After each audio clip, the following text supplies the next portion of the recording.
Shot to the heart, and you're to blame. Zuko, you give love a bad name. Okay, now he's okay. You can go. I'll let you swing on the hammock. Okay.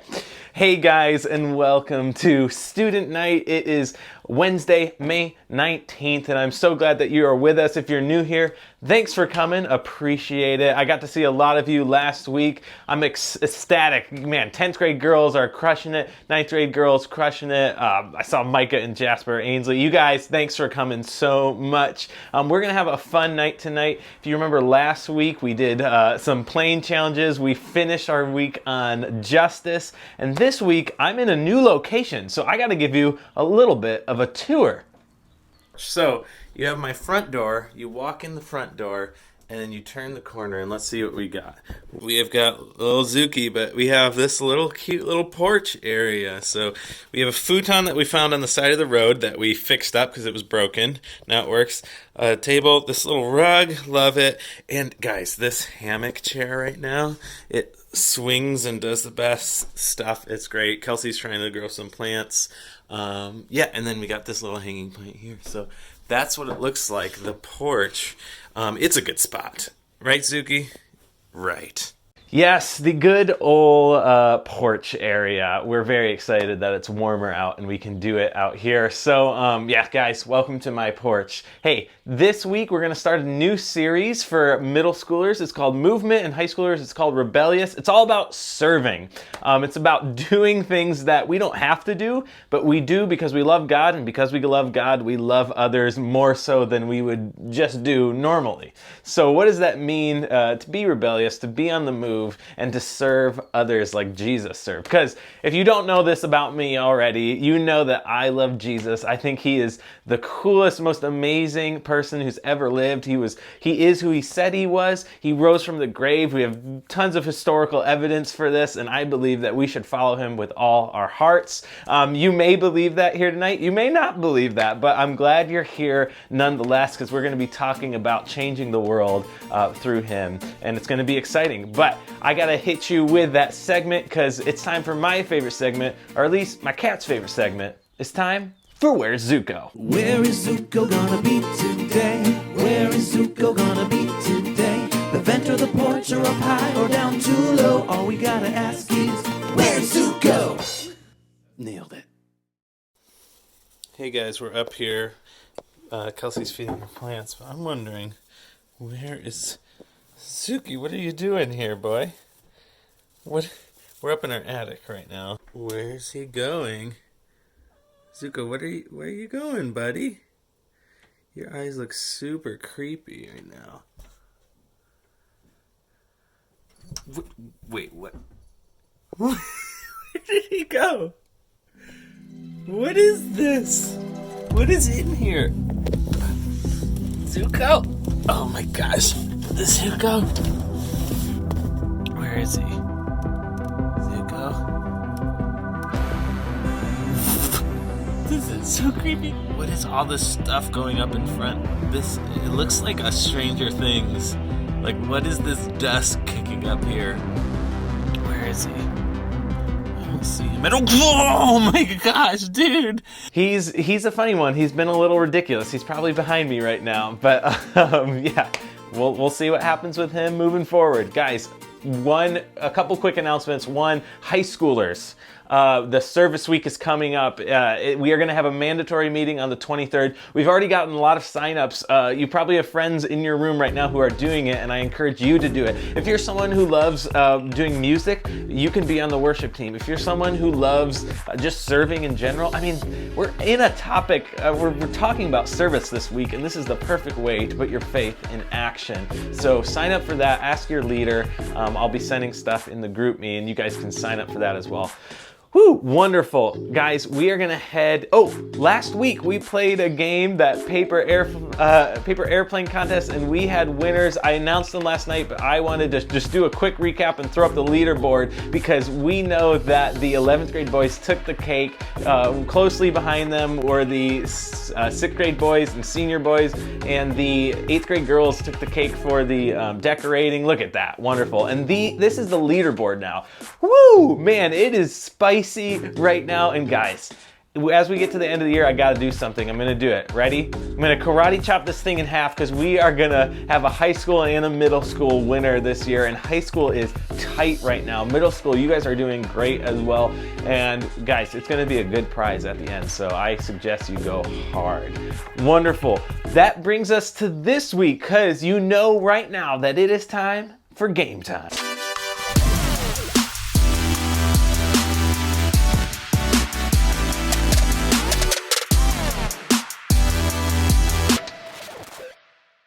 Guys, today we are going to be going at it, a little bit of creativity, a little bit of physical building. We are going to play a game called The Perfect Sculpture. Can you sculpt? That's right, we're going to be playing a game called The Perfect Sculpture, and in your room, every one of you has an aluminum foil tin. And I'm going to put up a picture that I need you guys to sculpt as best as possible. Now, it's going to be a fun one, and let's just say that you have to read the judging criteria on the side of the picture to know what you have to do. You guys will probably have 8 minutes. You got to take your aluminum, you got to build the sculpture with your team, and you got to place it outside. Make sure to look at the curriculum.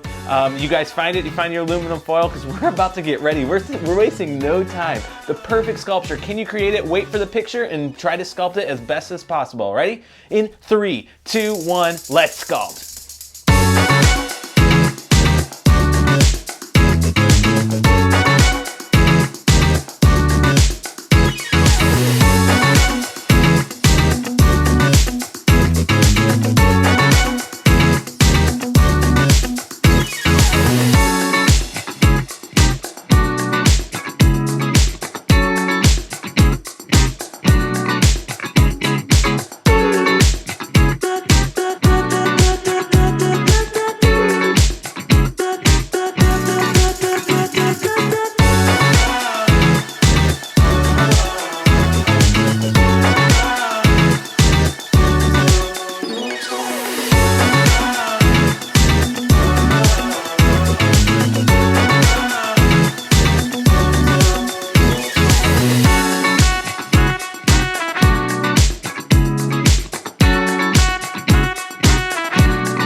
Well, wonderful, guys. I hope you had fun with that. I'm going to be out there testing these, measuring them. You saw height is in this, judging for accuracy as well. I hope you guys enjoyed that one tonight. Guys, there's like not many student nights left, so now is the time to get points right now, okay? Wonderful.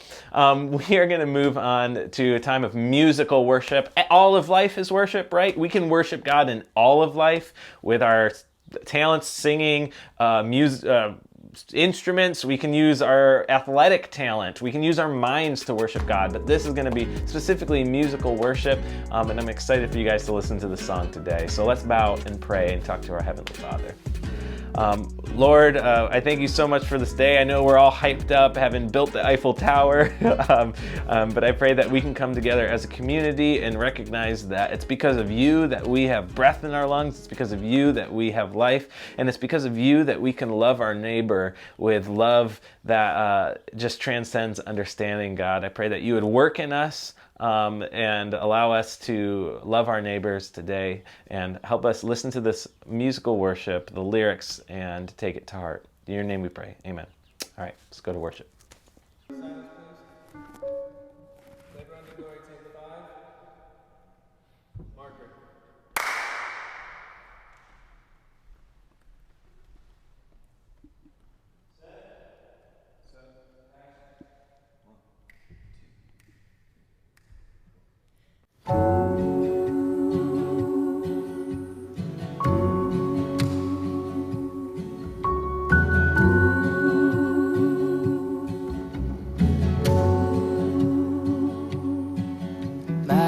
My God, wherever I go, glory.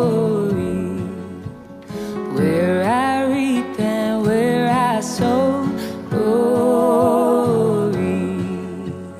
And my hands, they grip the thorn, glory. In the still and in the storm, glory.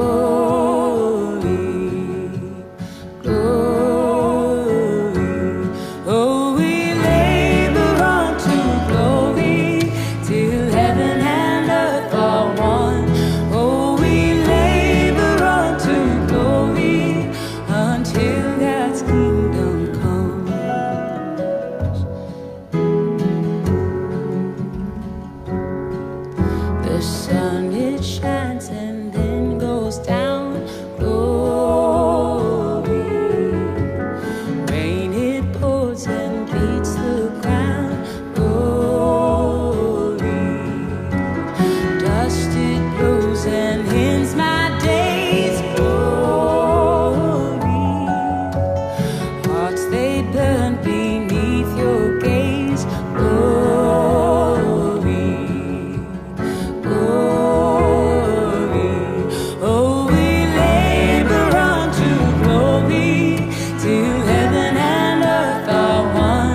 Guys, well, I hope you enjoyed that. We are going to go to the teaching time. We're going to truth time. One quick thing I wanted to tell you is that there is a student devotional, a daily devotional for this series. So I'm gonna actually, it's on our Instagram right now. If you go to our Instagram, you can find the link to the daily devotional. It's through the YouVersion Bible app. Highly recommend that. If you're looking, you're like, man, what do I read? I wanna read in the morning. I wanna read my Bible. What should I read? I highly recommend you go to our Instagram and find that daily devotional, okay? Just wanted to plug that. Sweet. So sit back, get your notebooks out. Those of you, maybe if you're new, make sure you get a scribe pad, because that's where you can take notes about the lesson and you can go from there. So without further ado, it's truth time.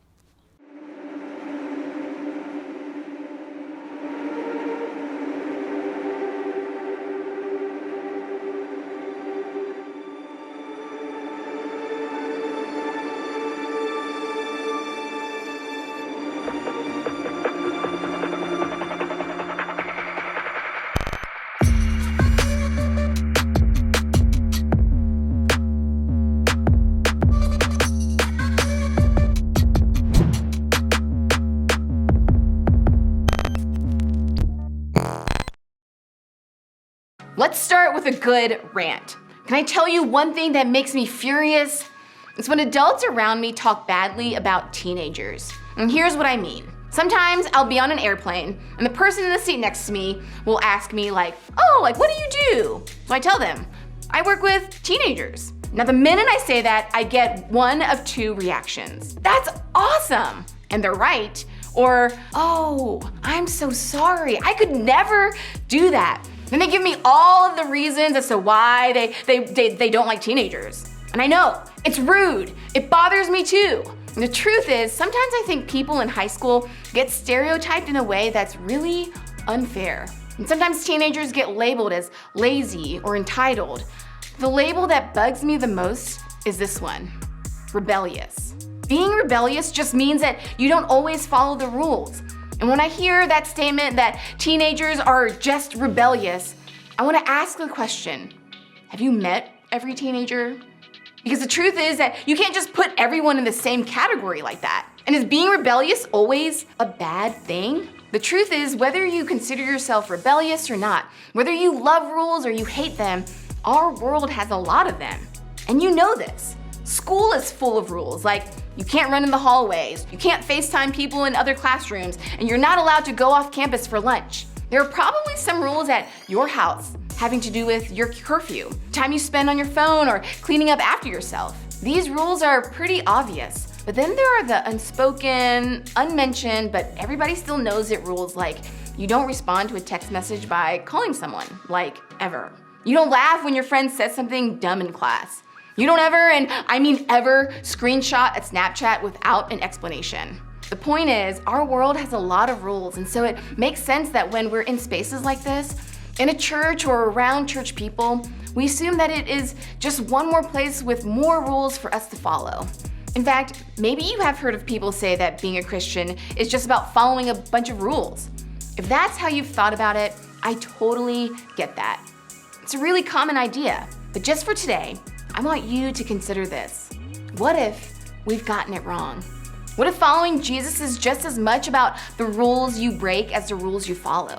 What if I told you that being rebellious isn't always a bad thing? In fact, it can be the very thing that God invites us to do. You may or may not know this, but lots of people would have called Jesus rebellious. That seems strange to say because so many of us have assumed following Jesus is just about following rules. But the truth is, Jesus often challenged the way things had always been done. He disagreed, he debated, and sometimes he broke rules that were cultural or traditional, and it made everyone a little bit nervous. In fact, some powerful leaders were so bothered by Jesus that they made a plan to kill him. How do we know this happened? Well, a few people who knew Jesus well wrote down what happened in his life, and those documents have been passed down for generations. One of those writers was a good friend, John. This is what John wrote down in his record of Jesus' life. It was just before the Passover festival. Jesus knew that the hour had come for him to leave this world and go to the Father. Having loved his own who were in the world, he loved them to the end. Jesus is with his closest followers, the disciples, sitting down for the feast of the Passover, a time to remember the good things God had done for the Israelite people when he freed them from slavery in Egypt. Passover happened every year, but this one was a bit different for Jesus because he knew that he was only days away from being arrested and put on trial for what would eventually lead to his death. John continues, Jesus knew that the Father had put all things under his power, and that he had come from God and was returning to God. So he got up from the meal, took off his outer clothing, and wrapped a towel around his waist. After that, he poured water into a basin and began to wash his disciples' feet, drying them with a towel that was wrapped around him. Keep in mind that this took place in a culture at that time that Jesus walked the earth, thousands of years ago. They didn't have cars, they didn't have bikes, the roads weren't paved, and there were no sidewalks. And they didn't have the latest LeBrons or Jordans or Off-Whites or Crocs or whatever it is. Most likely, they had a thin pair of sandals to protect their feet from the rough terrain because they were literally walking everywhere they went. Through grass, through mud, dirt, dust, and anything else you can imagine that you'd find on the ground. I don't know about you, but I personally am not a huge fan of feet now, so I can't even imagine the nastiness of feet back then. That's why foot washing was considered something a servant would do. No one would willingly touch anyone's gross feet, except Jesus. It must have shocked everyone. Jesus, without saying a word, breaks a rule that had existed for centuries. In fact, it's a rule that still exists today, one that I think many of us follow without even thinking about it. Only do what you have to do. Isn't it true that's an unspoken rule in our world? Maybe you've heard people say, look out for number one, or worry about yourself, or do the minimum requirement. In other words, only do what you have to do. It makes sense. After all, you only do homework that counts for a grade. You only run as many laps as your coach asks you to do. You only volunteer as many hours as your club is asking you to do. And you only clean up when your mom threatens to ground you. Does following this rule make you a bad person? No. It makes you a normal human being. This is one we all follow. In fact, one of the most common ways to live is to only do what you have to do. It's such a normal way of thinking, it almost feels like a rule. That's what makes Jesus' feet washing so remarkable. This was more than just doing something nice for his friends. Washing feet was going beyond what a normal human being would do. It wasn't required, it wasn't expected, it wasn't the way we do things. In one of his last days on earth, Jesus did the opposite of what everyone would have considered normal. And it was one of the greatest acts of rebellion in history. When he had finished washing each of the disciples' feet, he said this. Do you understand what I've done for you? He asked them. You call me teacher and Lord, and rightly so, for that is what I am. Now that I, your Lord and teacher, have washed your feet, you also should wash one another's feet. I've set you an example that you should do as I have done for you. Very truly, I tell you, no servant is greater than his master, nor is a messenger greater than the one who sent him. Now that you know these things, you will be blessed if you do them. This was how Jesus rebelled. He saw a world where people looked out for themselves, only doing what they had to do for those they wanted to do things for, and he refused to live by those rules. In other words, he rebelled in a way that honored God. He challenged what was normal or expected in a way that served others. He served people like him and people who were nothing like him. Jesus went out of his way to serve people that his society said didn't matter at all. He did what he didn't have to do, even when it cost him his reputation and ultimately his life. He loved them to the end, and as a result, he didn't just overthrow the system in Rome, he changed the world. See, that's the thing about doing something you don't have to do. It gets people's attention. It disrupts the normal way of doing things. It changes people in a powerful way. So what does it look like for us to be rebellious enough to do something we don't have to do? One idea is to start each day by praying this simple prayer. God, here I am. Help me see ways I can help. When it comes to helping other people, it may not always be obvious. Sometimes I've been so busy I don't even notice other people around me. But when I started praying that simple prayer, I began to see more opportunities than I realized, and I think you will too. Then as you see people that need help, help them, even when you don't have to. It really is that simple. Maybe for you that means helping the school janitor clean up a spill if you see it, doing chores at home without your parents having to ask you, including somebody who seems to be excluded, spending time with your siblings, inviting somebody to sit with you who's different from you, defending somebody who's been gossiped about, saying something nice to the lunch lady, carrying grocery bags for the single mom you see in the store, showing respect to that teacher that nobody seems to show respect for. Maybe that doesn't seem all so life-changing, and I get it, but chances are it has changed your life already. Here's what I mean. Do you remember a time when someone did something for you that they didn't have to do? Maybe they helped you when they didn't have to.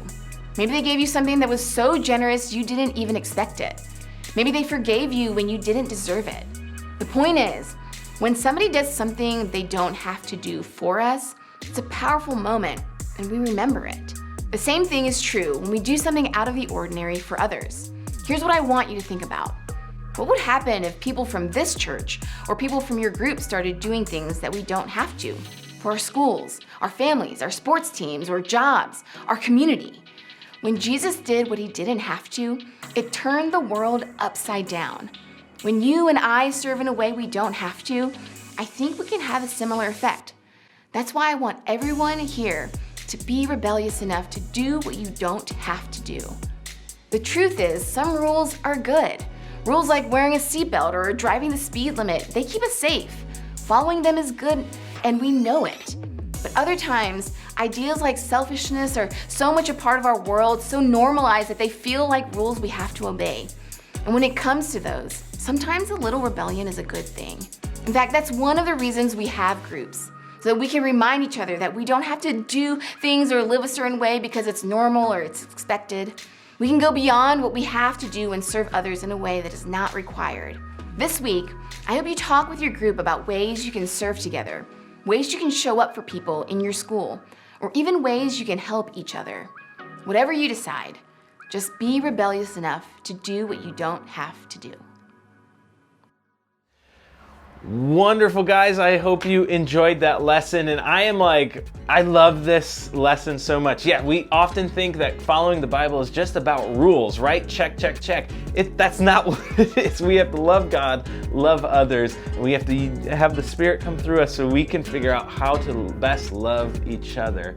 Now, I'm going to have you guys do some discussion time, but one thing I also want you to do as a group, at the end of this series on service, which is just 2 weeks, so on the third week, we are going to do a service project. You and your group are going to do a service project, and I want you guys to think about what you could be doing. We'll have things that you can do, write letters to the elderly, go and clean up in your town. There's things you can do, but I know that you students have seen needs. You've seen things that need to be done around your community, and I think that you guys might be able to come up with a service project that you can do 2 Wednesdays from now. For example, I saw something at the East High School right outside their athletic fields, just tons of trash, and I'm like, man, one of our groups could totally get together, blast some music, clean up some trash, and really serve our community. So if that's something you would want to do, let me know. Remember, start talking about service projects that you guys can do together, because we don't have to do it, but because we're Christians and because we love God, we want to love other people as well. So there you go. I love it. That's what Jesus would do. That's what we should do. You guys can go to your time of discussion or your I have thoughts analysis on the verse. We'll put it back up, put it up on the screen about Jesus washing the feet of his disciples. It's amazing, guys. It's amazing. And there you go. That's it for tonight, and I'll see you next week. All right, peace out.